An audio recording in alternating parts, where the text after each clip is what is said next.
Praise the Lord. பிரியமானவர்களே, நம்ம வீட்டில் நடக்கிற சில சூழ்நிலைகள் நம்மை பயமுறுத்தி கொண்டிருக்கிறது. இதே மாதிரி தான் பேதுரு பயப்பட்டதை வேதத்தில் பார்க்குறோம்.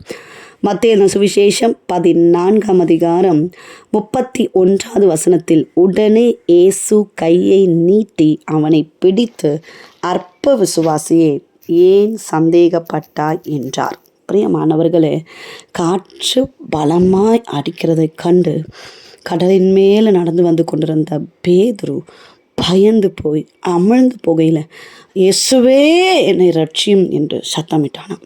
அது வரைக்கும் இயேசுவை பார்த்து கொண்டிருக்கும்போது அவனுக்கு பயம் இல்லை. ஆனால் காற்றை பார்த்தபோதோ, காற்று பலமாக இருப்பதை பார்த்தபோதோ பயந்து போய் அமிழ்ந்து போவோமோ, நம்ம செத்து போயிடுவோமோ அப்படின்ற ஒரு பயம் அவனுக்குள்ளாக வந்தது. இயேசு கையை நீட்டி பேதுருவை பிடிச்சு, அற்ப விசுவாசியை ஏன் சந்தேகப்பட்டா என்றாராம். பிரியமானவர்கள், சந்தேகப்படாதருங்க. இயேசு நம்ம கூடவே இருக்கிறார். நம்ம கரங்களை பிடிக்கிறவர், நம்மை தூக்கி சுமக்கிற ஆண்டவர்.